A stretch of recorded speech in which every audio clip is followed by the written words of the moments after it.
시우레이다입니다.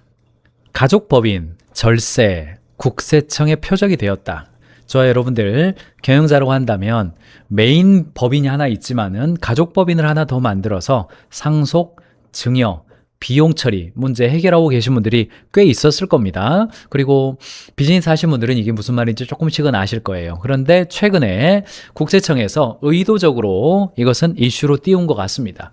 차은우 동생까지 얼굴 천재다. 방송 4초 등장에도 화제가 되었다. 차은우가 많은 사람들에게 사랑받는 그런 연예인이었습니다. 그런데 2026년 1월 22일자 차은우 200억 원대 탈세 의혹이 보도되었습니다. 연예인들은 의혹 제기만으로도 이미지가 그냥 넘어지기 때문에요. 의혹만으로도 힘들죠. 그래서 차은우 200억 탈세 의혹이다. 논란을 피해서 군 입대한 건가? 광고계 초고속 손절이다. 신한 아이브 차은우 영상 비공개로 전환했다. 이런 이야기가 도대체 뭐길래 그래? 일반인들은 잘 몰랐죠. 근데 보니까 2026년 1월 24일부터 26일 가족법인을 통해서 탈세했다라는 의혹이 나왔는데 무슨 말이냐면요. 차은우가 프로그램에서 단골집이라고 소개한 가게도 가족이 운영하는 가게였더라. 하나 먹을래? 어이구 덥석 먹고 여기 갔는데 단골집이라고 말했는데 나중에 보니까 가족이 운영하는 법인이었어요. 이게 무슨 말이냐?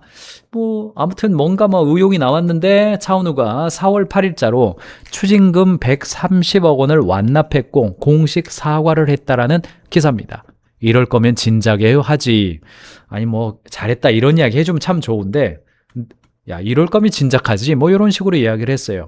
차은우가 직접 표현한 내용이 보니까 저는 국세청의 절차와 결과를 존중하며 더 이상의 혼란이 이어지지 않도록 관련 세금을 모두 납부하였습니다. 이렇게 말했습니다. 나중에 이게 자진 납부기 때문에요. 이거 소송 갈 수도 없습니다. 그런데 내용을 보면 이제 보시면 됩니다.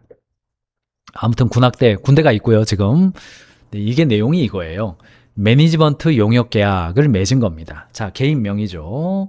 판타지오 소속사가 있고 차은우 엄마 이름으로 설립된 법인이 있습니다. 주소지가 인천 장어집에 주소지가 있어요.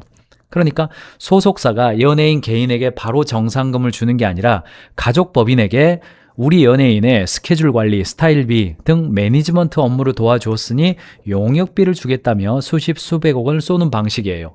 무슨 말이냐면 내가 MBC예요. MBC인데 차은우를 출연시켜가지고 1억에 출연료를 주기로 했어요. 그러면 차은우한테 1억을 주면 차은우 소득이 1억이 생기는 거죠. 소득세 최대 구간이 1억 2천입니다만 아무튼 최대 구간이 이게 연간 합산하면 그 이상 훨씬 넘기 때문에 40%를 내야 된단 말이죠. 그러면 1억 받으면 4천만 원 내야 돼요. 그런데 보니까 저한테 주지 마시고요. 저를 관리하는 곳이 있어요. 절반은 소속사 판타지오에 주시고요. 절반은 저의 개인적 스케줄 관리와 스타일링, 그 다음에 저의 개인 관리해주는 용역 대행회사가 있는데 그 대행회사 법인이 장어집이에요.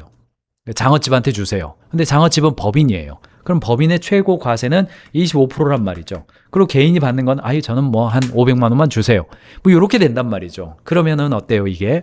내용만 보면 정당하잖아요. 정당하죠. 그런데 좀 이따도 말씀드리겠지만은 실효세율이에요. 이게 실제의 계약이냐 아니면은 위장하기 위한 계약이냐를 세무서는 나중에라도 판단합니다. 그리고 아니야? 그러면 소송 내. 한번 들여다보자. 이렇게 된단 말이죠. 왜 이런 형태를 취해요? 우리나라의 소득이 개인 소득은 10억이 넘을 경우, 연 10억이 넘을 경우 최고 세율입니다. 45%고 지방세 포함해서 49.5%. 법인 소득은 최고 세율이 25%, 지방세 포함하면 26%예요. 2배 차이가 나잖아요. 그러니까 개인 소득으로 잡는 것보다는 법인 소득으로 잡는 것이 훨씬 절세가 되는 거예요. 그래서 차은우가 1,000억 원을 벌었다. 개인 소득으로 신고했다면 내야 될 세금이 495억인데 어머니 법인 식당 소득으로 신고했다면 내야 될 세금은 231억밖에 안 돼요. 약 264억 원이 차이가 나는 겁니다. 그러니까 어때요? 남의 법인으로 주면 떼갈까봐 좀 그렇죠. 그러니까 가족 법인을 세우는 거예요. 내가 받는 돈을 어머니에 주는 것보다도 어머니가 법인에 장해가지고 거기서 소득을 밟으면 내가 받은 돈 어머니에게 줄 때 증여세 문제도 안 생기고 다 이게 이제 그렇게 되는 겁니다. 반대도 있죠.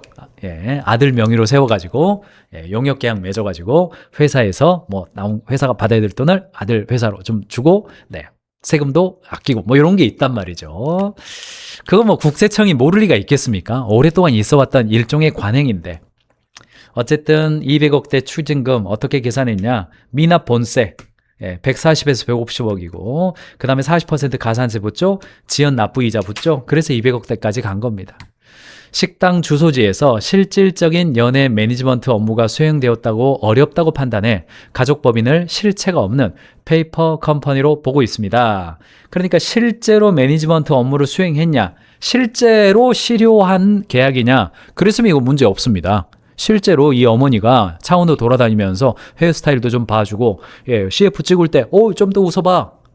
기분 좋은 상상 좀 해봐. 너 어렸을 때 짜장면 먹을 때 기분 좋았잖아. 그거 생각해봐. 하고 차 웃으면서 찍었어요. 그러면 그거 괜찮습니다. 그건 문제 없어요. 그런데 장어집이에요. 장어집에서 그걸 했을 리가 있겠냐? 뭐 이렇게 되는 겁니다. 이제 핵심 세법 조항 세 가지가 있죠. 그게 이제 실질 과세입니다. 꼼수 말고 진짜 알맹이를 보고 세금을 매기겠다. 이게 이제 실질 과세의 원칙이에요. 세법 해석이나 과세 요건 검토할 때 조세 공평이 이루어질 수 있도록 거래나 명의의 실질에 따라서 과세가 이루어져야 된다. 서류상 계약이 있더라도 실체가 없는 회사라면 실제 소득을 올린 개인에게 소득세를 물리겠다. 이게 실질 과세입니다. 우리 노동법도 마찬가지죠. 계약서를 어떻게 썼느냐와 무관하게 실질 관계를 판단해서 노동법상의 책임과 권한을 부여하겠다. 요즘은 뭐 기본 원칙이 그렇습니다. 여러분 요즘 결혼을 어떻게 판단해요? 사실혼을 중요하게 여기잖아요. 그래서 은행에서 대출 받을 때에도 혼인 증명서 그것만 아니고 실제로 함께 살고 있느냐 그걸 본대요. 또 어떤 경우에는 혼인 신고서가 없다 하더라도 사실혼 관계가 증명이 되면 그거는 부부로 간주하고 애를 낳거나 할 때 지원도 해주고 뭐 이런 것도 있어요. 요즘은 그것도 있단 말이죠. 그래서 이제 부당행위 계산을 부인한 겁니다. 소득세법 41조, 52조에 해당된다고 그래요. 그래서 법인으로 특수관계인과 거래를 할 때 법인세를 부당하게 감소시키는 경우에 그 거래를 부인하고 소득 금액에 대해서 다시 계산하도록 한 겁니다. 합리적인 정황이 확인이 되면 그거 부인해버리겠다. 그런 이야기입니다. 소득세법 제55조 최고 세율 10억을 초과할 때는 45%, 5억 이하에 38%, 3억 이하에 15%, 2025년 기준 개인소득세율이고 법인소득세율입니다. 3천억을 초과해도 24% 되겠습니다.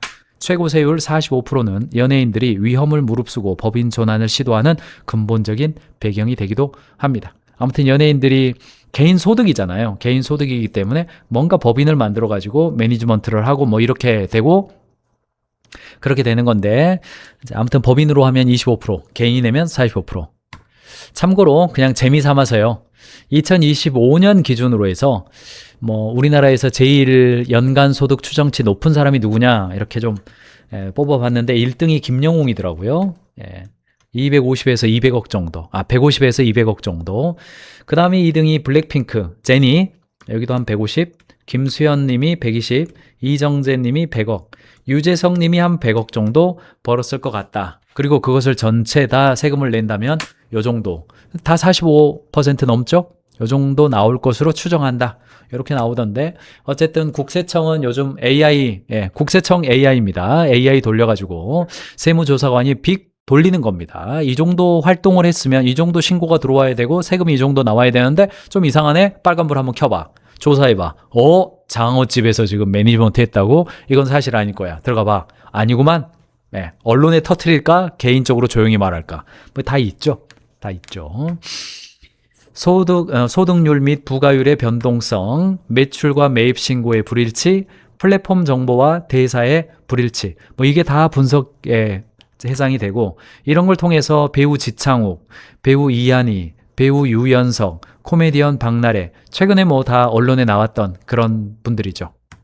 이제 국세청 AI는 장부상의 서류가 아닌 사업의 실체와 대표의 지출 패턴을 실시간 교차 검증하기 때문에 법인의 인적, 물적 실체를 정확히 다지고 자산 구조를 투명화하는 것이 장기적으로 기업의 부를 지키는 공격적 경영 방어 전략이다. 라고 하는 지점들 참고하시기 바랍니다. 그래서 최근에 세무사분들이 책도 많이 나오고 그렇게 되는데, 기본적으로 세 가지 원칙을 경영자 여러분들이 기억하시기 바랍니다. 1번 수익 대응의 원칙입니다. 수익 대응의 원칙. 이 법인이 정말 법인의 이익을 극대화하기 위해서 사용하는 비용이냐, 아니면 그것을 벗어났느냐에 따라서 이제 주주 충실 의무를 포함해서요. 어쨌든 수익 대응의 원칙. 회사의 이익을 올리기 위해서 하는 활동이냐, 아니면은 대표이사가 개인적으로 쓴 돈이냐, 그거를 잘 기억하시면 되겠습니다. 이게 1번 원칙이에요. 2번 원칙이 투명성의 원칙입니다. 대표이사가 아무리 정직하고 나는 성실하게 할 거야. 아니에요. 인간을 믿지 못합니다. 내 자신도 내 자신을 믿으면 안 돼요. 그러니까 투명하게 빠리빠리 공개해야 돼요. 그래서 내가 어쩌지 못하는 상태로 만들어 놔야 됩니다. 경영자가 남편인데 회계 담당자가 아내예요. 부부 경영자예요. 그런데 그 돈 사용하는 거에 대해서 구성원들과 투명하게 하지 않는다? 그거는요, 내가 어떤 결정할지 모르는 겁니다. 내가 돈을 어디다 갖다 써버릴지 모르는 거예요. 그러니까 빨리빨리 노출하시는 것이 가장 합리적이다. 내 자신의 정직함을 믿지 말아라. 시스템 속에 들어가 있어라. 이게 이제 제가 두 번째 말씀드리고 싶은 그겁니다. 세 번째가 자녀의 문제입니다. 자녀에게 내가 상속을 하겠다, 증여를 하겠다, 경영을 승계하겠다, 혹은 그렇지 않겠다를 자녀들과 초기부터 대화하셔야 됩니다. 그리고 상속과 증여를 내가 하겠다. 이 회사를 지속 가능한 방식으로 만들어서 내 아들이나 혹은 내 딸이 운영하게 하겠다. 그러면 초기부터 그 전략을 수립해서 가야 됩니다. 이거 준비 안 하고 있다가 나중에 급하게 하려고 그러니까 고급 기술이 등장해요. 부끄러움을 당할 수가 있습니다. 부끄러움을 당하실 수가 있습니다. 그래서 미리 10년 전에 5천만 원 빨리 줘야 되잖아요.